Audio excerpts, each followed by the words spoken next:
अल्हम्दुलिल्लाह ये तमाम प्यारी फरमाइश असांजे सोने सैयदन जी आहे। साईं पीर कोटवारा साईं सैयद मोहम्मद मुस्तफ़ा शाह राशदी जन जा फर्जंद दिल बंद साहिबजादा अखिन जा ठार सभई सुभान अल्लाह चओ। हलो मदीने हलो मदीने हलो मदीने तव्हां बि चओ हलो मदीने हलो मदीने मदीने मिलंदो करारो आहे। हलो मदीने हलो मदीने मदीने मिलंदो करारो आहे। मदीनो रहमत मदीनो रहमत वो मदीनो रहमत मदीनो बरकत मदीनो नेणन जो ठारो आहे। हलो मदीने हलो मदीने मदीने मिलंदो करारो आहे।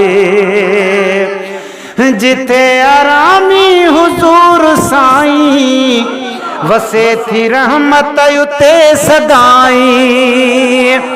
जिथे आरामी हुजूर साईं वसे थी रहमत उते सदाई। पले थी खलकत खुदा जी सारी नंगरू ते बेशुमार आहे।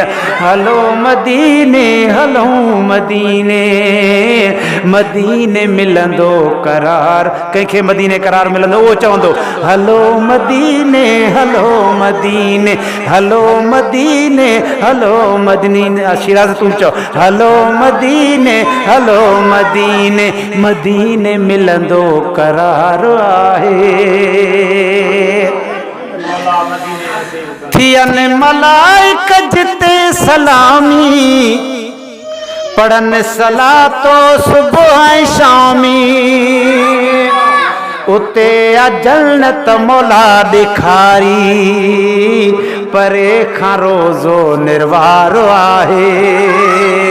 हलो मदीने चओ हलो मदीने मदीने मिलंदो करारो आहे। चओ हलो मदीने हलो मदीने मदीने मिलंदो करारो आहे। उते मरीज़न जे लाइ दवाया उते ज़ईफ़न जे लाइ शिफ़ाया। उते मरीज़न जे लाइ दवाया उते ज़ईफ़न जे लाइ शिफ़ाया। उतां जी हर शइ उत्तम प्यारो शिफ़ा उतां जी गुबार आहे। हलो मदीने हलो मदीने मदीने मिलंदो करारो आहे। आख़िर में सभई दुआ घुरंदा त अल्लाह फ़कीर मोहम्मद हसन खे मदीनो पाक नसीब करे। चओ सुभान अल्लाह। चओ हलो मदीने हलो मदीने मदीने मिलंदो करारो आहे। है पूरियूं कर थींदियूं उमेदूं वञी कंदुसि मां मदीने ईदूं। पूरियूं कर थींदियूं उमेदूं वञी कंदुसि मां मदीने ईदूं वञी कंदुसि मां मदीने ईदूं। गोपांगा अहिड़ो को वारो ईंदो गोपांगा अहिड़ो को वारो ईंदो जंहिंजो मूंखे इंतज़ारु आहे। हलो मदीने हलो मदीने मदीने मिलंदो करारो आहे। उते ई रहमत उते आ बरकत मदीनो नेणन जो ठारो आहे। हलो मदीने हलो मदीने मदीने मिलंदो करारो आहे। असांजो वारिसो अली अलिया असांजो वारिसो अली अलिया। असांजी क़िस्मत भली भलिया असांजो वारिसो अली अलिया। असांजी क़िस्मत भली भलिया।